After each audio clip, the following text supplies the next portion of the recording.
A paz do nosso Senhor Jesus esteja com todos. Bem, hoje é o nosso 68º dia da nossa leitura anual da Bíblia.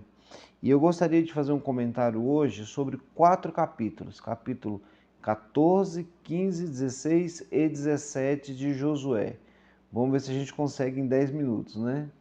Bem, o capítulo 14, ele começa nos informando que a terra de Canaã será distribuída. Aliás, do capítulo 14 até o capítulo 21, a gente vai ler assim, muitos nomes, muitos nomes, que o texto chega a ser maçante, chega a ser cansativo, mas é muito importante que a gente entenda algumas coisas, por isso que a gente não pode perder esse momento.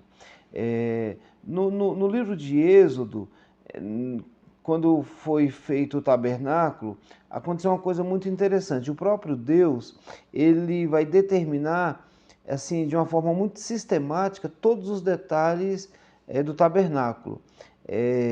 A porta, as medidas, todos os detalhes Deus determinava. Agora, na terra de Canaã, ele deixa muito claro que deveria separar algumas pessoas, que eram os líderes de família, que era Eleazar e o próprio Josué. Eles iriam fazer então a divisão das terras. De qual forma? Agora não é como Deus quer, agora é como eles querem. Então vão se levantar essas pessoas, então eles vão estipular os limites, eles vão estipular cada detalhe. E interessante que aqui ele vai usar a sorte, como se fosse uma moeda jogando para cima no cara ou coroa. No Novo Testamento a gente não vê mais isso, vê apenas quando Matias ele vai entrar junto com os apóstolos no lugar de Judas. Então é lançado a sorte do Urim e Tumim, mas a partir do Novo Testamento o próprio Espírito Santo é que vai separando as pessoas.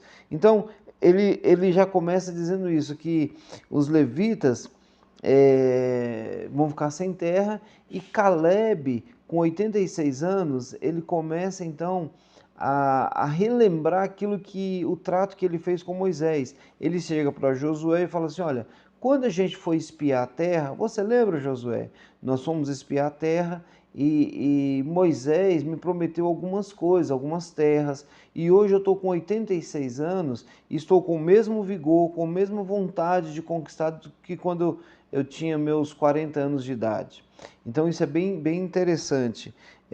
Por isso que foi dado para Caleb a terra de Hebron, né?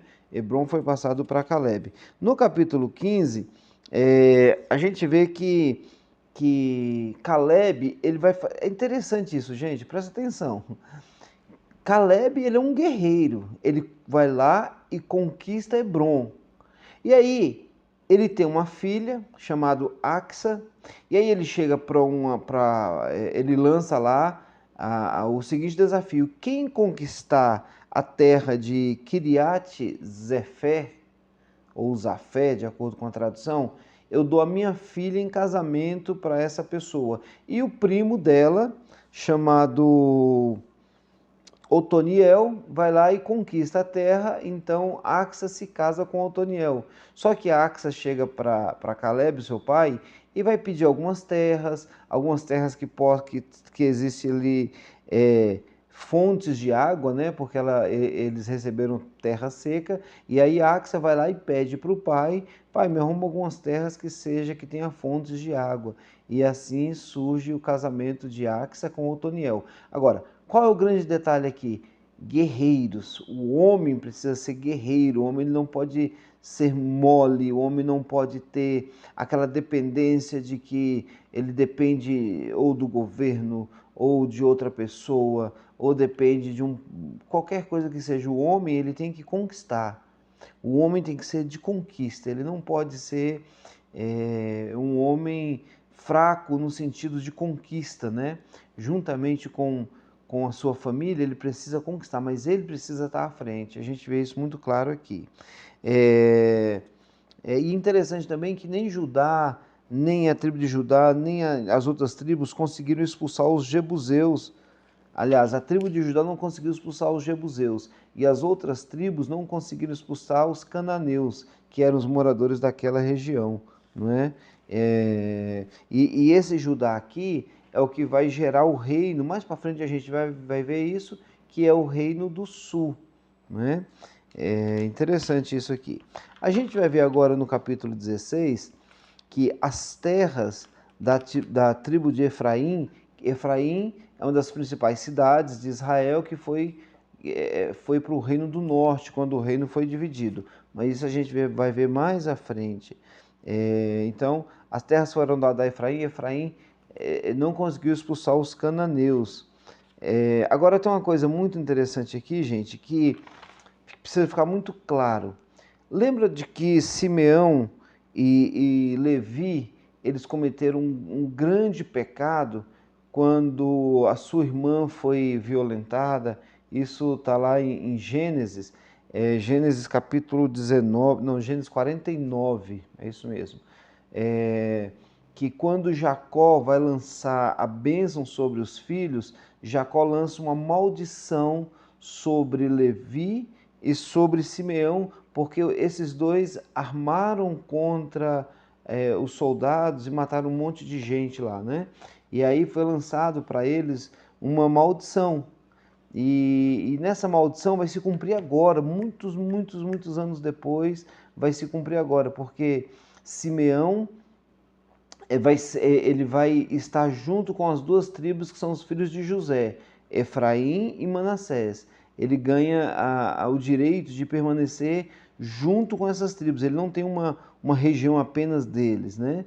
E Levi, na situação de Moisés, quando Moisés vai descer e vai fazer as tábuas da lei, e que ele chega lá e está aquele carnaval, está o bezerro de ouro que Arão fez, naquele momento a tribo de Levi se dispõe a servir ao Senhor. Então, a partir de agora, a tribo de Levi não tem herança, né? A partir de agora não, a partir da lei de Moisés. E a própria herança seria o Senhor. Então, é interessante a gente pensar nisso, porque nesse caso, a tribo de Simeão ela vai ficar junto com Efraim e Manassés. E, aliás, no capítulo 16, Efraim e Manassés, principalmente Efraim, eles querem negociar com Josué as terras. Porque ele fala assim, não, a nossa terra é pequena, nós temos pouco espaço, a gente quer mais. Gente, que coisa interessante os detalhes. Josué vai falar o seguinte, vocês querem? Então vocês vão lá conquistar, porque eles não queriam conquistar. A gente vai ver quando chegar em Reis, que Efraim quer dizer reclamação, murmuração.